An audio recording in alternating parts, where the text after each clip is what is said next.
നമ്മൾ വിചാരിക്കുന്നത് പോലെയല്ല. സംഭവം ശരിക്കും വളരെ അലാമിംഗ് ആയിട്ടുള്ള ഒരു ഇതാ. അവിടെ കേട്ട ഒരു സ്റ്റോറിയാണ്, ആ ഒരു സ്റ്റോറിയാണ് ഇനി ഒരു വലിയ ഇമ്പാക്ട് ഉണ്ടാക്കാനുള്ള ഒരു കാരണം പറ്റിയത്. എല്ലാവരും FSSAI ഓരോ ഫുഡ് സേഫ്റ്റി പ്രോഗ്രാംസിനും ഒരു തീം ഉണ്ടാക്കും. ഈ വർഷത്തെ തീമായിരുന്നു എക്സ്പെക്ട് ഫോർ ദ അൺഎക്സ്പെക്ടഡ്. ഫുഡിൽ എക്സ്പെക്ട് ഫോർ ദ അൺഎക്സ്പെക്ടഡ്. ഞങ്ങൾ ആലോചിച്ചു ഇതെന്താ ഈ വർഷം ഇങ്ങനെ ഒരു ടോപ്പിക് വെച്ചിരിക്കുന്നതെന്ന് ആലോചിച്ചു. അവിടെ നിന്ന് ഒരു സാധനം പ്രസന്റ് ചെയ്യുമ്പോ പറഞ്ഞതാ, ഇടയ്ക്ക് ഏതോ ഒരു കല്യാണ ഫംഗ്ഷന് ഒരു ഫുഡ് പോയിസണിങ്ങിന്റെ കേസിനായിട്ട് ഇവര് പോയിട്ടുണ്ട്.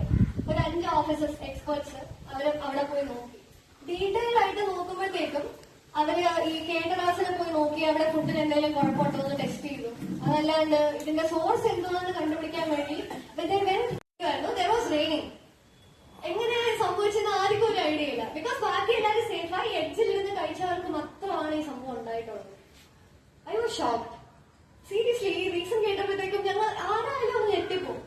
അവര് ചെന്ന് നോക്കുക, ഈ കാറ്ററേഴ്സ് വെച്ചിരിക്കുന്ന റൈസിലും വലിയ കുഴപ്പമൊന്നുമില്ല. അവിടെ മേളിൽ വെച്ചിരിക്കുന്ന താർപ്പാളയാണ് ഇതിന്റെ കാരണക്കാര്. താർപ്പാളിനോ ഫുഡിലോ? നിങ്ങളൊന്ന് ആലോചിച്ചു.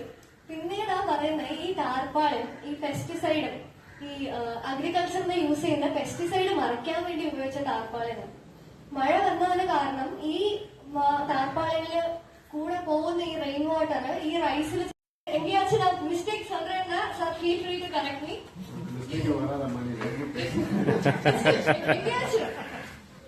എനിക്ക് അവര് പറഞ്ഞു തന്ന ഇൻഫർമേഷൻ ആണ് ഞാൻ ഇവിടെ ഷെയർ ചെയ്യാൻ പോകുന്നത്.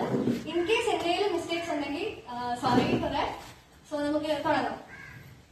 ആദ്യമായിട്ട് ബേസിക്കലി നമ്മൾ ഇന്ന് 3 or 4 ടോപ്പിക്സിനെ കുറിച്ചാണ് പറയാൻ പോകുന്നത്. ആദ്യം ഫുഡ് അഡൾട്രേഷൻ.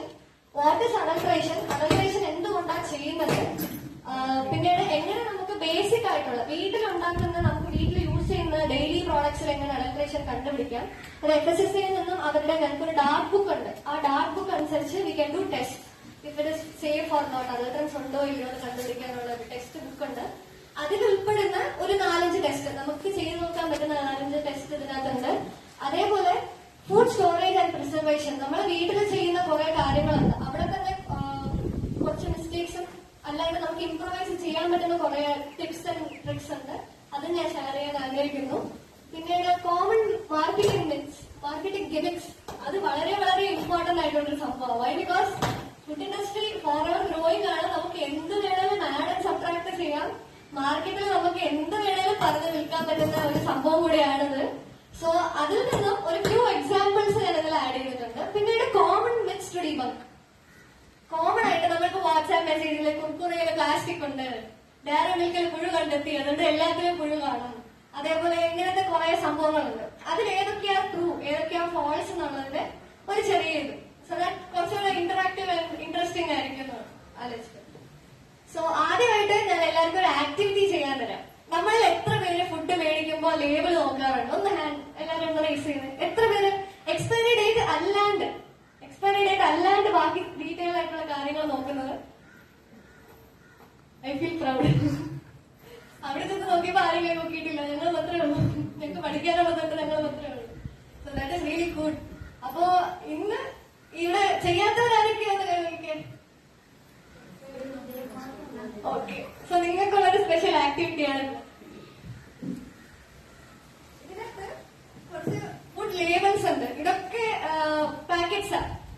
ഇതിനകത്ത് നമ്മൾ ഇന്ന് നോക്കാൻ പോകുന്ന first activity to check the labels. അതിനകത്ത് എന്തൊക്കെ ഉണ്ടോ നമുക്ക് നോക്കാം.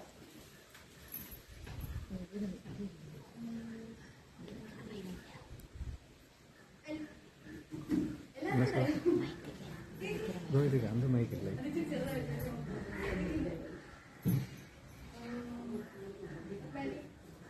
ഇതിന് ഞാൻ കഴിച്ചു.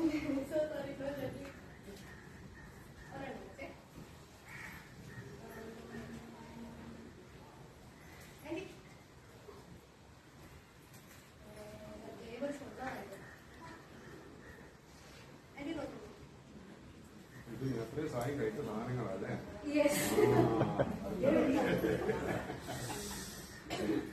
ഇത് വളരെ ഇമ്പോർട്ടന്റ്.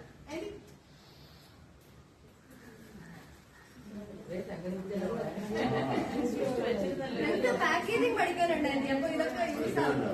കോഴ്സിന്റെ ഭാഗമായിട്ട് മാമ ലോലിപോപ്പ് സ്വീറ്റ് തരാൻ വേണ്ടിയല്ലേ ശരി സ്വീറ്റോടെ കളർ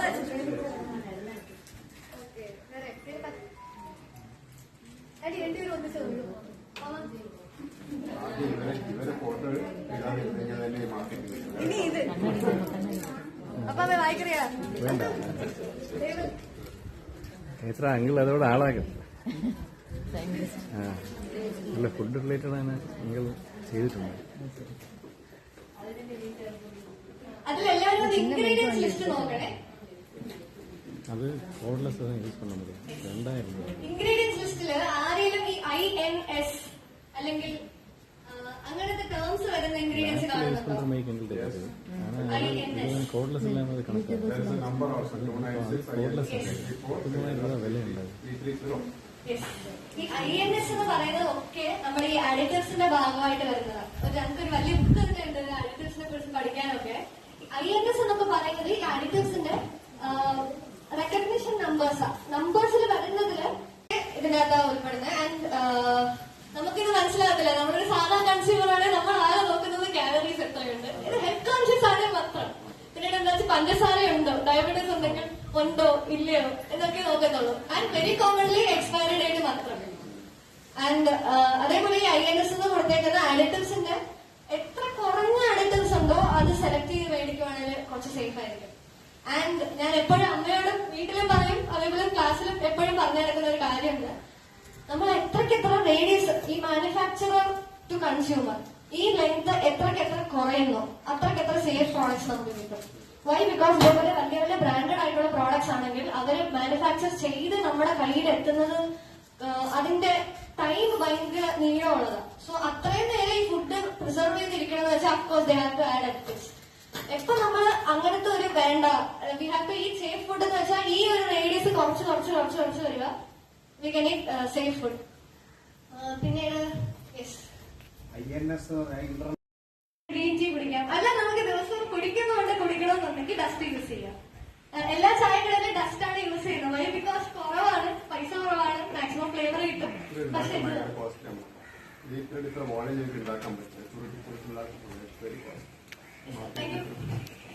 നമുക്ക് ആവശ്യം വീട്ടിൽ വാങ്ങിയില്ല.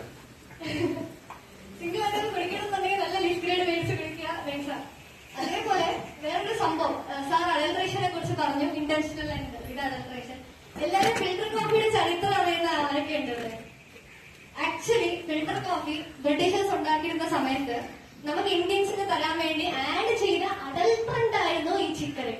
Chicory is A root. ആ റൂട്ടിന്റെ പൊടി നമ്മൾ ആഡ് ചെയ്യുമ്പോഴത്തേക്കും എക്സ്ട്രാ വോളിയം കിട്ടും. ഈ 1 കിലോ ആണ് നമ്മുടെ കോഫിപ്പൊടി ഉണ്ടാക്കുക എന്നുണ്ടെങ്കിൽ 1 കിലോ ചിക്കറി എന്തെങ്കിലും ആഡ് ചെയ്യുകയാണെന്നുണ്ടെങ്കിൽ 1 കിലോ ആയിട്ട് മാറും. ഇത് നമുക്ക് ഇന്ത്യൻസിന് അറിയാവും, നമ്മൾ മേടിച്ച് കുടിക്കും. അങ്ങനെ നമ്മൾ ഫോളോ ചെയ്ത് വന്ന് കുടിച്ച് ആഗ്രഹിച്ച് കുടിച്ചുകൊണ്ടിരുന്ന സംഭവമായിരുന്നു ഈ ഫിൽറ്റർ കോഫിയുടെ ഈ ബ്ലെൻഡ്. ചിക്കറി വാസ് ആക്ച്വലി ഒരു അഡൽട്രന്റ്.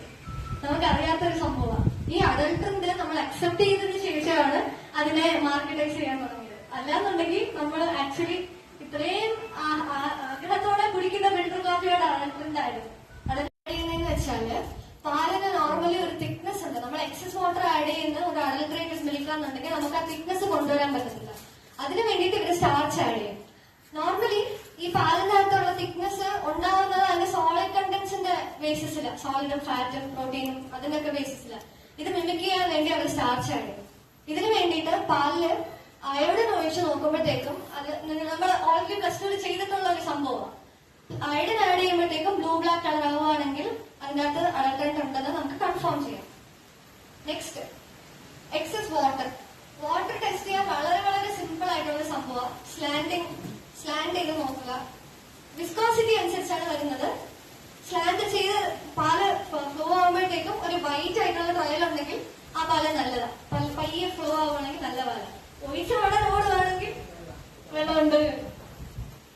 ഇനി നെക്സ്റ്റ്, സ്പൈസസിലുള്ള അഡൽട്രേഷന് നമ്മൾ നോക്കാൻ പോകുന്നത് എസ്പെഷ്യലി കുരുമുളക്. കൃഷിക്കാരായിട്ട് ഞാൻ ഒന്നും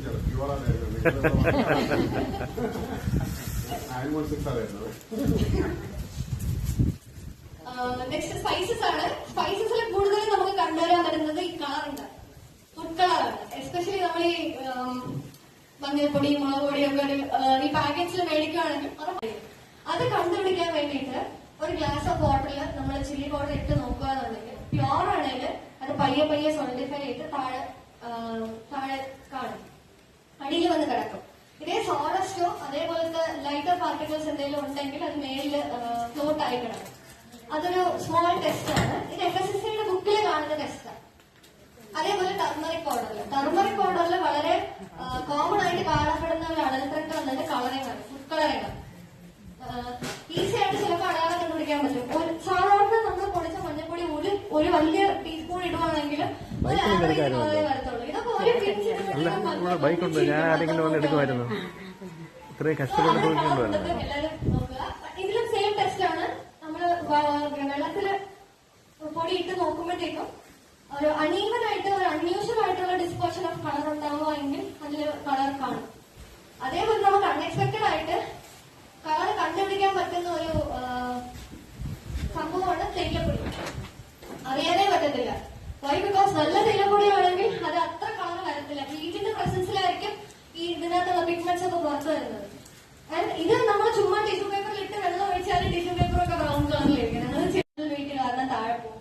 പപ്പായ സീടുന്നത് കാണത്തില്ല, അകത്ത് ഹോളോ ആയിട്ടിരിക്കും. ഉറുമ്പൊക്കെ അകത്തുള്ള സാധനങ്ങളൊക്കെ കഴിച്ചു കളയുമ്പോഴത്തേക്കും അത് നോർമലി ഫ്ലോട്ട് ആയിട്ട് വരും. ഇതാണ് യൂഷ്വലി നമുക്ക് വീട്ടിൽ ഉപയോഗിക്കുന്ന നോർമൽ പ്രോഡക്ട്സിൽ അഡൽട്രേഷൻ കണ്ടുപിടിക്കാനായിട്ട്.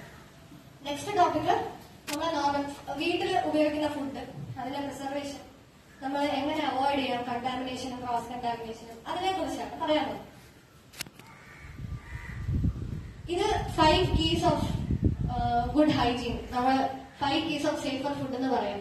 ആദ്യം കീപ് ക്ലീൻ, പിന്നീട് separate raw and cook food, cook thoroughly, keep food at safe temperature, use safe water and raw materials. ഈ 5 സംഭവം നമ്മൾ പ്രോപ്പർ ആയിട്ട് ഫോളോ ചെയ്താൽ നമുക്ക് ഒരുവിധം ഈ അഡൽട്രേഷനിൽ നിന്നും കണ്ടാമിനേഷനിൽ നിന്നും ഫുഡ് പോയ്സണിങ്ങിൽ നിന്നും നമുക്ക് ഇച്ചിരിയെങ്കിലും ഡിസ്റ്റൻസ് ഇട്ട് നിൽക്കാം, ഇച്ചിരി സോഷ്യൽ ഡിസ്റ്റൻസ് എങ്കിലും കീപ്പ് ചെയ്യാം.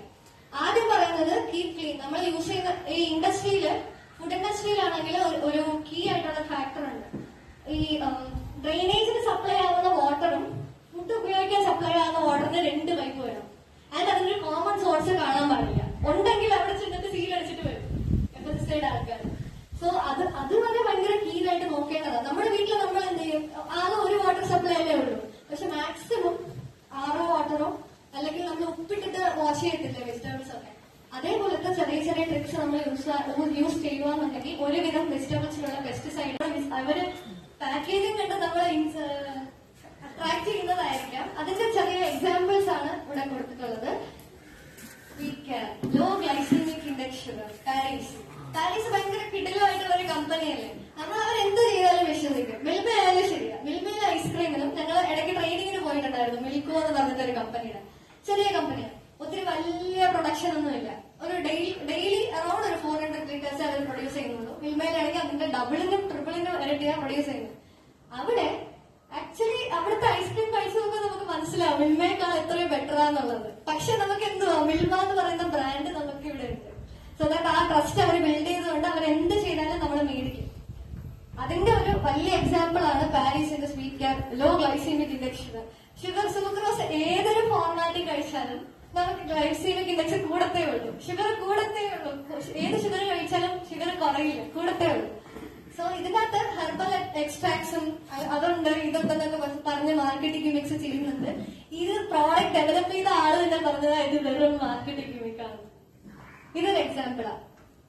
പിന്നീട് ഐസ്ക്രീം ആരൊക്കെ അമൂലിന്റെ ബൈ 1 get 1 free മേടിച്ച് കഴിച്ചിട്ടുണ്ട്? അമൂലിന്റെ buy 1 get 1 free ice cream around 200, 250, 300 റേഞ്ചിൽ തന്നെ നമുക്ക് 2 ഐസ്ക്രീം കിട്ടും. ആക്ച്വലി പറയുവാണെങ്കിൽ ഐസ്ക്രീമിന്റെ 50 മുതൽ 80-90% വരെ കാറ്റാണ്. ആർക്കും അറിയാമോ? ആക്ച്വലി ഐസ്ക്രീമിൽ കാറ്റാണുള്ളത്.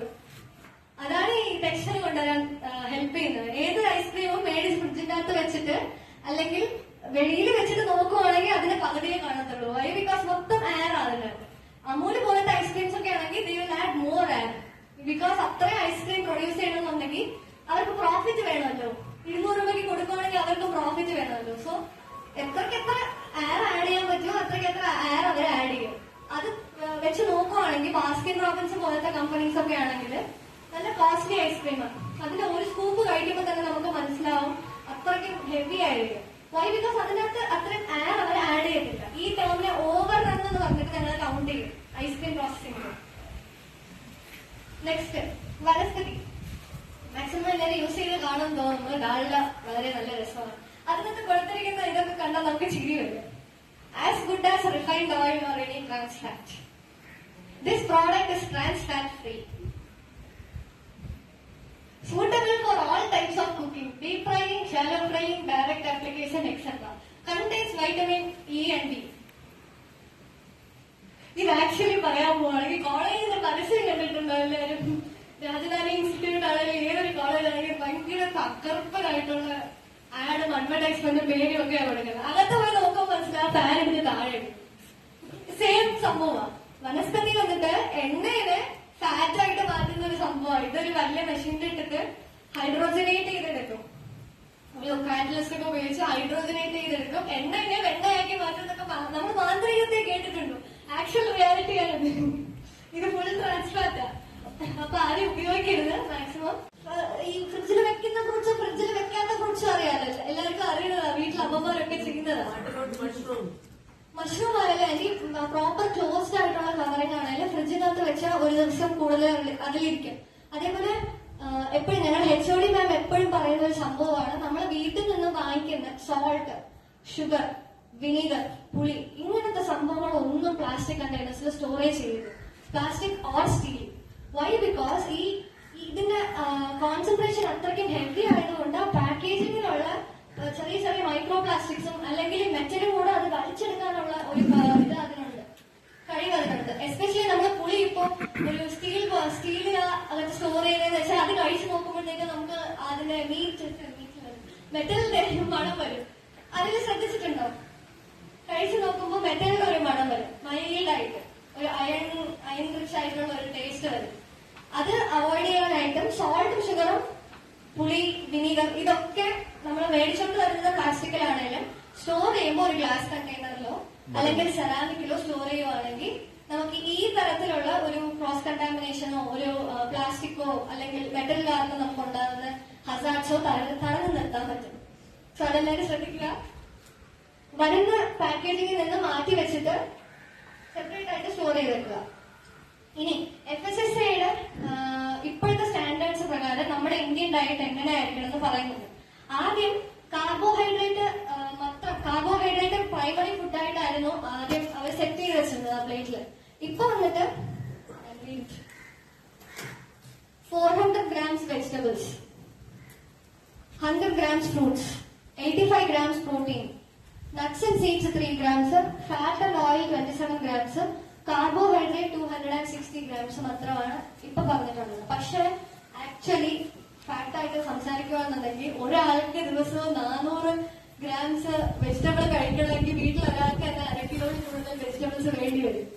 അങ്ങനെയുള്ള ഒരു കണ്ടീഷൻ കൊണ്ട് മാക്സിമം നിങ്ങൾ കാർബോഹൈഡ്രേറ്റിൽ വന്നിട്ട് പ്രോട്ടീൻസും വെജിറ്റബിൾസും നട്ട്സും ലെഗ്യൂംസും അങ്ങനത്തെ കുറെ ഒരു വൈഡ് റേഞ്ച് ആയിട്ടുള്ള ഫുഡ് ഇൻക്ലൂഡ് ചെയ്യാൻ നോക്കുക. സോ ദാറ്റ് നമുക്ക് മാക്സിമം ന്യൂട്രീഷൻ കിട്ടാൻ പറ്റും. ബിക്കോസ് ഇപ്പൊ ഇന്ത്യയിൽ തന്നെ എല്ലാവരും എടുത്തു നോക്കുവാണെങ്കിൽ 10ൽ 5 പിള്ളേർക്ക് ഇപ്പൊ ന്യൂട്രിയൻ ഡെഫിഷ്യൻസി ഉണ്ട്, എനിക്കും ഇൻക്ലൂഡിങ്.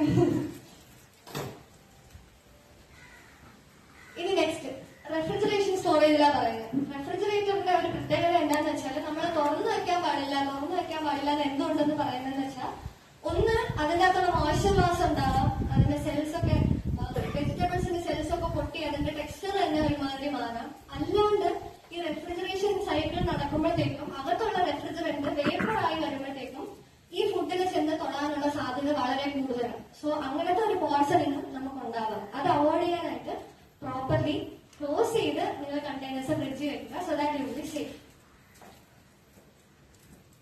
മീറ്റും അങ്ങനെ, മീറ്റ് ആണെങ്കിലും meat industry and fish industry വളരെ വളരെ സേഫ് അല്ലാത്തൊരു രീതിയിലേക്ക് പോവുക. ഞങ്ങള് അന്ന് ഈ ഗവൺമെന്റിന്റെ FSSAI പ്രോഗ്രാംസിൽ പോയപ്പോഴും അവർ കീ ആയിട്ട് പറഞ്ഞു തന്നത് മീറ്റ് ഇൻഡസ്ട്രീനെ കുറിച്ചായിരുന്നു. ആർക്കെങ്കിലും ഓക്കെയാണോ മീറ്റ് ഇൻഡസ്ട്രിയെ കുറിച്ച് സംസാരിക്കുമല്ലോ? കുഴപ്പമില്ല. മീറ്റ് ഇൻഡസ്ട്രിയില് നിങ്ങൾ പോയി നോക്കുവാണെങ്കിൽ ബുച്ചറിങ് ചെയ്യുന്നത് ഒരു വലിയ തുറന്നിട്ട സ്ഥലത്തില്ല, ഭയങ്കര ഓപ്പൺ സ്പേസില്ല. അവിടെ നിന്ന് ക്രോസ് കണ്ടാമിനേഷൻ ഉണ്ടാകുമ്പോൾ ഭയങ്കര എളുപ്പമായിട്ടുള്ള ഒരു സംഭവം. സോ ദാറ്റ് മാക്സിമം ഈ സുഗുണ അതേപോലത്തെ ഒരു സ്ലോട്ടർ ഹൗസിൽ നിന്ന് മേടിക്കുന്ന മീറ്റ് ആണെങ്കിൽ ബേസിക് പ്രിസർവേഷനോടെ കിട്ടുമായിരിക്കും. ഒരുവിധം സേഫ്റ്റി നമുക്ക് അഷ്വർ ചെയ്യാം. അതേപോലെ തന്നെ ഫിഷ് കടലിൽ നിന്നും 4 മണിക്കൂർ കഴിഞ്ഞാൽ അത് ഡീഗ്രേഡ് ആവാൻ തുടങ്ങും. അതിന്റെ അകത്തുള്ള ഗട്ട് ബാക്ടീരിയ നമ്മുടെ ഗട്ട് ബാക്ടീരിയ പോലെ തന്നെയാണ് അതിനെ സ്വന്തമായിട്ട് തിന്നാൻ തുടങ്ങും. അതാണ് നമ്മുടെ ഇവിടുത്തെ ഫിഷ് മാർക്കറ്റിൽ പോയാൽ അത്രയും സ്മെല്ല് വരുന്നത്. വേറെ നമ്മൾ വേറെ ഏഷ്യൻ കൺട്രീസിൽ പോയി നോക്കുവാണെങ്കിൽ അത്രയ്ക്കും സ്മെല്ല് ഇത് കാണത്തില്ല. വൈ? ബിക്കോസ് അവർ ഈ കടലിൽ നിന്ന് വരുന്ന മീനിനെ അവർ വാട്ടർ ടാങ്കിൽ ജീവനോടെ ഇട്ട് വെച്ചേക്കും. എന്നിട്ട് കൺസ്യൂമർ വന്ന് സെലക്ട് ചെയ്തിട്ട് മീനിനെ പിടിച്ച് അവർ കൊണ്ടുപോകുന്നത്. മാക്സിമം ഫ്രഷ്നെസ്സോടെ കിട്ടും. സോ നിങ്ങൾ എപ്പോഴെങ്കിലും മീൻ മേടിക്കുകയാണെന്നുണ്ടെങ്കിൽ അകത്തുള്ള ഗട്ട്സ് ഒക്കെ റിമൂവ് ചെയ്ത് ക്ലീൻ ചെയ്തതിന് ശേഷം ഇൻഡിവിജ്വൽ ആയിട്ട് ഒരു സിപ്ലോക്ക് ബാഗിൽ ഒരു 10 ഒരു 5 അടുക്കി വെച്ചതിന് ശേഷം ഫ്രിഡ്ജിൽ വെക്കുക. It will be safe. അതേപോലെ മാരിനേറ്റ് ചെയ്ത് വെക്കുവാണെങ്കിൽ അത്രയും നല്ലതാണ് പറയുന്നത്. വളരെ വളരെ ഇമ്പോർട്ടന്റ് ആണ് വെജിറ്റബിൾസും മീറ്റ് എസ്പെഷ്യലി ഭയങ്കര പെരിഷബിൾ ആയിട്ടുള്ള ഒരു ഫുഡ് ആയതുകൊണ്ട് എളുപ്പത്തിൽ ക്രോസ് കണ്ടാമിനേഷൻ നമുക്ക് നടത്താൻ പറ്റും. ആർക്കും അറിഞ്ഞുകൂടാത്തൊരു സംഭവം. ആരെങ്കിലും വീട്ടിൽ 2 കട്ടിംഗ് ബോർഡ് 2 കത്തി യൂസ് ചെയ്യുന്നവരുണ്ടോ? ഉണ്ടല്ലേ? വീട്ടിലോ? മാംസത്തിനും വെജിറ്റബിൾസിനും സെപ്പറേറ്റ്. Yes, good. സോ അത് ആക്ച്വലി വളരെ ഇമ്പോർട്ടന്റ് ആയിട്ടുള്ള ഒരു സംഭവമാണ്. മാംസത്തിനും വെജിറ്റബിൾസിനും സെപ്പറേറ്റ് കട്ടിംഗ് ബോർഡ് യൂസ് ചെയ്യേണ്ട വളരെ ഇമ്പോർട്ടന്റ് ആയതുകൊണ്ട് നമ്മള് മീറ്റ് കട്ട് ചെയ്ത് കഴിഞ്ഞിട്ട് വെജിറ്റബിൾസ് കട്ട് ചെയ്യുകയാണെന്നുണ്ടെങ്കിൽ ഉറപ്പായിട്ട് ക്രോസ് കണ്ടാമിനേഷൻ വരും. ഭയങ്കര ഈസി ആയിട്ട് വരുന്നതാണ്. ഇനി കുക്ക് ഫുഡ് തറവി ഒരു നല്ല വേണം. നമ്മളിപ്പോ സ്റ്റീക്ക് ഒക്കെ വാങ്ങിക്കുവാണെങ്കിൽ 80% വെജിറ്റേറിയൻസിന്റെ ഇടയിലാണ് സ്റ്റേക്കിനെ കുറിച്ച് പറയുന്നത്. സോറി, സ്റ്റേക്ക് എസ്പെഷ്യലി ബീഫൊക്കെ ഉണ്ടാക്കുന്ന സംഭവമാണെങ്കിൽ ബീഫൊക്കെ ഉണ്ടാക്കുന്നതാണെങ്കിൽ അതിനകത്ത് ഇപ്പൊ പറയത്തില്ലേ ഹാഫ് കുക്ക്ഡ് ആയിട്ട് ഒരു 80% കുക്ക്ഡ് ആയിട്ട് അങ്ങനത്തെ ഓരോരോ റയർ മീഡിയം റയർ എന്നൊക്കെ പറഞ്ഞിട്ട് ഭയങ്കര ഹെവി ആയിട്ടുള്ള ടേംസ് ഉണ്ട്. ഇത് പകുതിയെ വെന്ത് കാണുന്നുള്ളൂ. മുട്ട പോലും നമ്മൾ മൊത്തത്തിൽ പുഴുങ്ങാണ്ട് സോഫ്റ്റ് ബോയിൽഡ് എഗ് ബുൾസൈ എന്നൊക്കെ പറയുന്നത് അതൊക്കെ ആക്ച്വലി റിസ്ക് കൂടുതലാണ്.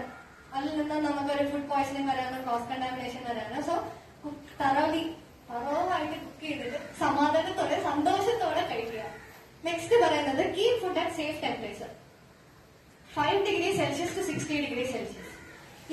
ഈ ടെമ്പറേച്ചറിന്റെ ഡേഞ്ചർ സോൺ എന്ന് പറയും. വൈ? ബിക്കോസ് ഏതൊരു ബാക്ടീരിയയും ഒരു ഹീറ്റ് ലവിംഗ് ആയിട്ടുള്ള ബാക്ടീരിയ ആയാലും ഈ ലോ ടെമ്പറേച്ചർ ലവിംഗ് ആയിട്ടുള്ള ബാക്ടീരിയ ആയാലും എളുപ്പത്തിൽ വളരാൻ പറ്റുന്ന ഒരു ഫർട്ടൈൽ ആയിട്ടുള്ള ഒരു കണ്ടീഷനാണ് ഈ 5 degrees Celsius to 60 degrees Celsius. ഇതിന്റെ അപ്പുറം നമ്മൾ കുക്ക് ചെയ്താലും ഇതിന്റെ ഡൗൺ ആയിട്ടുള്ള ടെമ്പറേച്ചറിൽ നമ്മൾ പ്രിസർവ് ചെയ്ത് വെച്ചാലും ഒരുവിധം ബാക്ടീരിയയുടെ ഗ്രോത്ത് തടഞ്ഞു വെക്കാൻ പറ്റും. സോ അത് നമ്മൾ ചെക്ക് ചെയ്യുക. ഫ്രീസ്ഡ് ഫുഡ് ആണെങ്കിൽ കോൾഡ് ആയിട്ടുള്ള ഫുഡ് ആണെങ്കിൽ ചിൽഡ് ആയിട്ടുള്ള കണ്ടീഷനിൽ വെച്ച് തന്നെ സെർവ് ചെയ്യുക.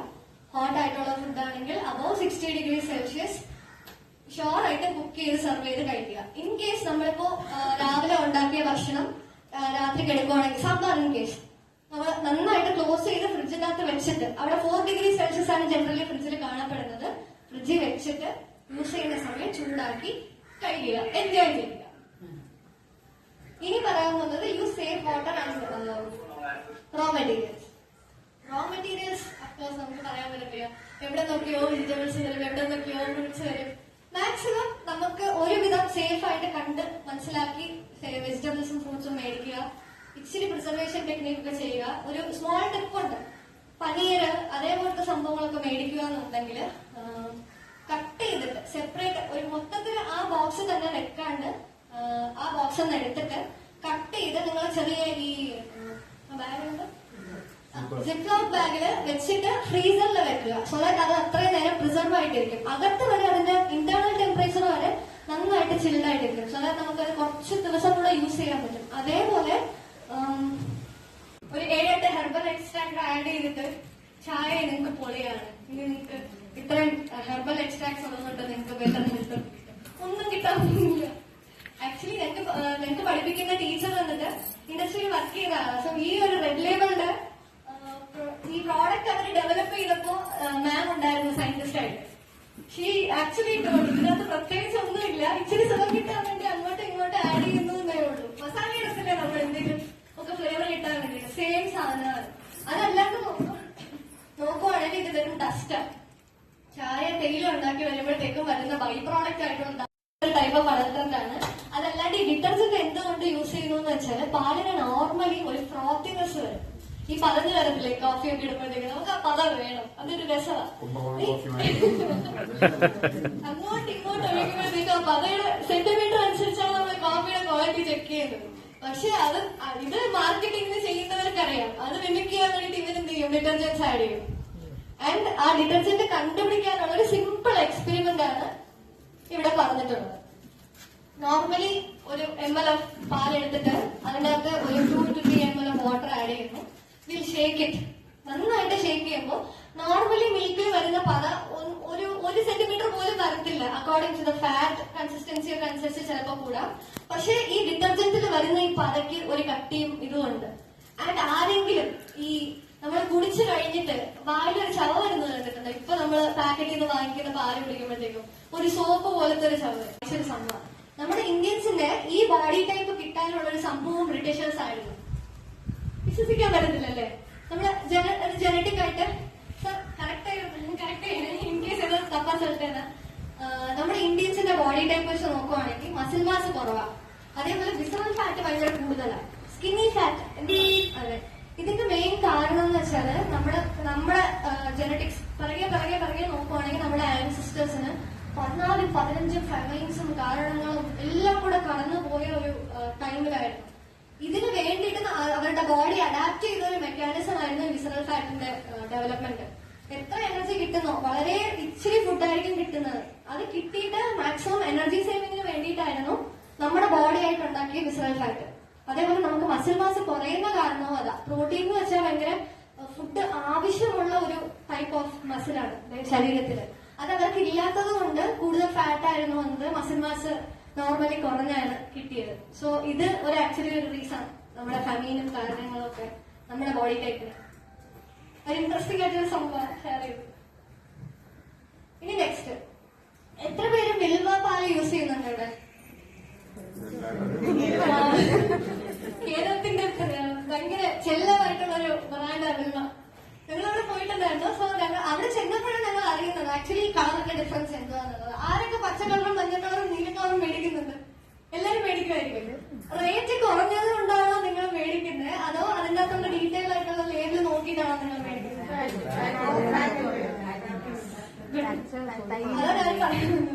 ബട്ട് ഓക്കെ, എല്ലാരും അറിഞ്ഞാ മേടിക്കുന്നത്.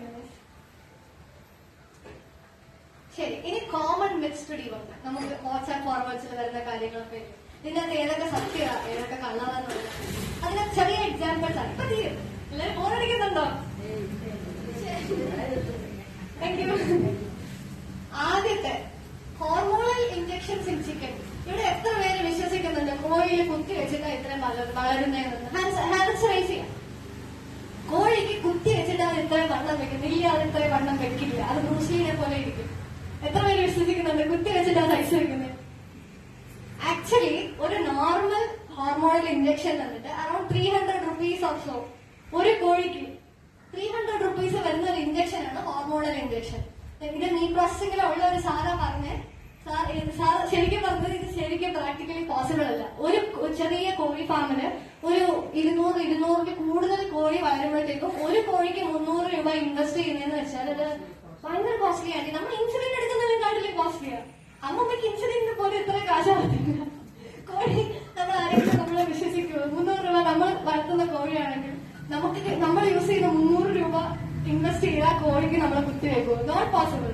സോ അതേപോലെ ആന്റി ഹോർമോണൽ ഇഞ്ചക്ഷന് ഒരു ഡോസേജ് ഉണ്ട്. 1 വീക്ക് കഴിഞ്ഞാൽ എടുക്കണം, 1 വീക്ക് കഴിഞ്ഞാൽ എടുക്കണം. 65 ദിവസം ഉണ്ട്. ഈ കോഴി അത്രയും ദിവസം എടുക്കാൻ പറ്റും 300 രൂപ വെച്ച്. നമ്മൾ മേടിക്കുന്നത് 1 കിലോക്ക് 300-400 രൂപയാണ്. അതിന് 300 രൂപ കൊണ്ട് നമ്മൾ ഹോർമോണൽ ഇഞ്ചക്ഷൻ കൊടുക്കുന്നത് അതല്ല, പോസിബിൾ അല്ല. സോ അതൊരു വിത്താണ്. ഓക്കെ, അതല്ലാണ്ട് ഈ സൈസ് വെക്കുന്നതിന്റെ ഒരു സംഭവമുണ്ട്. ആ ബ്രീഡ്സിന്റെ ക്രോസ് ബ്രീഡിങ് കൊണ്ട് അത് സൈസ് വെക്കാം. നമ്മുടെ ഇന്ത്യൻ ബ്രീഡ്സ് കൗസ് ആണെങ്കിലും ഹെൻസ് ആണെങ്കിലും ജനറലി നമ്മളെ പോലെ മെലിഞ്ഞിട്ടുള്ളവരല്ല. അവർക്ക് ഇതേപോലെ ആക്സിഡന്റായിട്ടുള്ള രോഗം കിട്ടിയിട്ടുണ്ടാവും, അതുകൊണ്ട് മെലിഞ്ഞിട്ടുള്ളതാണ്. ഇത് വെളിയിൽ നിന്ന് വരുന്ന ക്രോസ് ബ്രീഡ്സ് ആണെങ്കിൽ നല്ല കൊഴുത്ത് സൈസൊക്കെയുള്ള കോഴികളായിരിക്കും. ഇവിടെ കൊടുക്കുന്ന ഫീഡിൽ എന്തെങ്കിലും ഒരു മിക്സ്ചർ കൊടുത്തു കാണും. എന്തെങ്കിലും വൈറ്റമിൻസോ ഇച്ചിരി മാമ പറഞ്ഞതുപോലെ തന്നെ എന്തെങ്കിലും ഇന്റൻഷനലി ആഡ് ചെയ്തതായിട്ടുള്ള സോഴ്സസോ അവർ ആഡ് ചെയ്ത് കോഴികളെ കുറച്ച് പുഷ്ടിയായിട്ട് വളർത്തും. അല്ലാണ്ട് ഹോർമോണൽ ഇഞ്ചക്ഷൻസ് പോസിബിൾ അല്ല. നമ്മുടെ ലൈഫ് സ്റ്റൈല് കാരണം ചിലപ്പോൾ നമുക്കിപ്പോ ഏർലി പീരിയഡ്സോ PCOD അങ്ങനത്തെ സംഭവങ്ങൾ വരാം. ഫുഡ് ഒരു ഫാക്ടറാണ്, ഹെൽത്ത് നോക്കുക. പക്ഷെ അതിനേക്കാൾ നമ്മുടെ ലൈഫ് സ്റ്റൈലാണ് കൂടുതലും ഇൻഫ്ലുവൻസ് ചെയ്യുന്നത്. Next, eating fat will make you fat. Eating fat will make you fat എന്ന് പറയുന്നത് ഒരു ടൈപ്പ് ഓഫ് ഒരു സ്റ്റേറ്റ്മെന്റ് ആണ്. ഹെൽത്തി ആയിട്ടുള്ള ഫാറ്റ് യൂസ് ചെയ്യുകയാണെന്നുണ്ടെങ്കിൽ നമ്മുടെ ബോഡിക്ക് ഹെൽത്തി ആയിരിക്കും. അതല്ലാണ്ട് നമ്മളിപ്പോ നേരത്തെ പറഞ്ഞ വനസ്പതി, മാർജറിൻ അങ്ങനത്തെ ട്രാൻസ് ഫാറ്റ്സ് ഒക്കെ ആണെങ്കിൽ ഉറപ്പായിട്ടും it will make you fat. Maximum നമ്മൾ യൂസ് ചെയ്യുന്ന എണ്ണ കോക്കനട്ട് ഓയിലായിട്ട് നോക്കുക. ഫ്രഷ് ആയിട്ട് ചെക്കിൽ നിന്ന് മാറ്റിയതാണെങ്കിൽ മാക്സിമം നമുക്ക് നല്ല ഫാറ്റ്സിന്റെ ഇത് കിട്ടും. സോ അതും ഒരു മിത്താണ്. Eating safe fats will not make you fat. അതങ്ങനെ നമുക്ക് പറയാം. Next, supplements are never necessary. Maybe, പക്ഷെ സപ്ലിമെന്റ്സ് വന്നിട്ട് ഇപ്പൊ നമ്മൾ കഴിക്കുന്ന ഇന്ത്യൻ ഡയറ്റ് ആണെങ്കിൽ നമ്മൾ ചോറായിരിക്കും കൂടുതലും കഴിക്കുന്നത്. ചോറിൽ ആകെ ഉള്ളത് കാർബോഹൈഡ്രേറ്റ്സ് മാത്രമാണ്. എത്ര പറഞ്ഞാലും നമ്മൾ കഴിക്കുന്ന diets is not nutritionally full അല്ല. സോ എപ്പോഴും ന്യൂട്രീഷണലി ഫുൾ ആയിരിക്കത്തില്ല. നമ്മൾ ഇത്രയും വെജിറ്റബിൾസ്, ലെഗ്യൂംസ് ഇത്രയും കാര്യങ്ങൾ കഴിച്ചാലേ നമുക്ക് ആവശ്യമുള്ള ബേസിക് ന്യൂട്രിയൻസ് കിട്ടത്തുള്ളൂ. നമ്മൾ എന്ത് ചെയ്യും? വീട്ടിൽ ചെല്ലുന്നു, ഞാനാണെങ്കിൽ പോലും തൈര് സാധനവും അച്ചാറും വെച്ചൊക്കെ കഴിച്ച് ജീവിക്കുന്നത് അല്ലല്ലോ. അതിൽ നിന്നും ഒരു ന്യൂട്രീഷനും കിട്ടാൻ പോകുന്നില്ല. അങ്ങനത്തെ ഒരു ഡെഫിസിറ്റ് ആയിട്ടുള്ള ഒരു കണ്ടീഷനാണെന്നുണ്ടെങ്കിൽ ഡോക്ടേഴ്സിനോ ഡയറ്റീഷ്യൻസിനോ നമ്മൾ ചോദിക്കുകയാണെങ്കിൽ എസെൻഷ്യൽ ആയിട്ടുള്ള ന്യൂട്രിയന്റ് വൈറ്റമിൻ സപ്ലിമെന്റ്സ് എടുക്കാം. ഹെൽത്തി ആയിട്ടുള്ള ഡെറിവേറ്റഡ് ആയിട്ടുള്ള വൈറ്റമിൻസ് ആണെങ്കിൽ it's good for your health. So it's not completely മെഡിസിനും ഒത്തിരി മെഡിക്കൽ സൈഡ് എഫക്ട്സ് കിട്ടാവുന്ന സംഭവമല്ല. പക്ഷെ വൈറ്റമിൻ കാരണം ഒത്തിരി കൂടിക്കഴിഞ്ഞാൽ അതിന്റെ സൈഡ് എഫക്ട്സ് നമുക്ക് കിട്ടും. നൈസ് ആയിട്ടുള്ള നല്ലൊരു ഡയറ്റീഷ്യനെ കൺസൾട്ട് ചെയ്തിട്ട് നമുക്ക് ആവശ്യമുള്ള വിറ്റാമിൻസ് എടുക്കാം. ബിക്കോസ് നമുക്ക് ഇപ്പൊ കിട്ടുന്ന ഭക്ഷണത്തിനൊന്നും ഈ ജീവനില്ല, അങ്ങനത്തെ സംഭവങ്ങളാണ്. നെക്സ്റ്റ്, ലാസ്റ്റ് ആണ്, it's oats good or bad? Oats റൈസിനേക്കാളും വീറ്റിനേക്കാളും കിടുവാണോ അല്ലേ? അതാണ് നമ്മളിപ്പോ പറയാൻ പോകുന്നത്. ഓട്സ്, ബാർലി, റൈസ്, വീറ്റ് ഇവയൊക്കെ ഏകദേശം ഒരേ കുടുംബത്തിൽപ്പെട്ടത്. എല്ലാവരും കാർബോഹൈഡ്രേറ്റ്സ് ആണ്. എല്ലാവരും ഏകദേശം ഒരേ ആൾക്കാരാണ്. പക്ഷെ അങ്ങോട്ടും ഇങ്ങോട്ടും നമ്മൾ പറയത്തില്ല, ഇന്ത്യയിൽ ഇത്രയും പൊളിറ്റിക്കൽ പാർട്ടീസ് ഉണ്ട്. പൊളിറ്റിക്കൽ പാർട്ടീസ് ഡിഫറെന്റ് ആണെങ്കിലും ഇന്ത്യയിലുള്ളവരല്ലേ, സെയിം കോൺസെപ്റ്റ് ആണ്. ഓട്സ്, റൈസ്, വീറ്റ്, ബാർലി എല്ലാം ഒരേ കുടുംബത്തിൽപ്പെട്ടവരാ. പക്ഷെ ഡിഫറെന്റ് ടൈപ്സ് ഓഫ് ഗ്രെയിൻസ് ആണെന്നേ ഉള്ളൂ. ഓട്സിന് ജനറലി ഗ്ലൈസീമിക് ഇൻഡെക്സ് കമ്പാരിറ്റീവ്ലി റൈസിനെ വെച്ച് നോക്കുമ്പോൾ കുറവാണ്. പക്ഷെ ഓട്സും ഒരു കാർബോഹൈഡ്രേറ്റ് തന്നെയാണ്.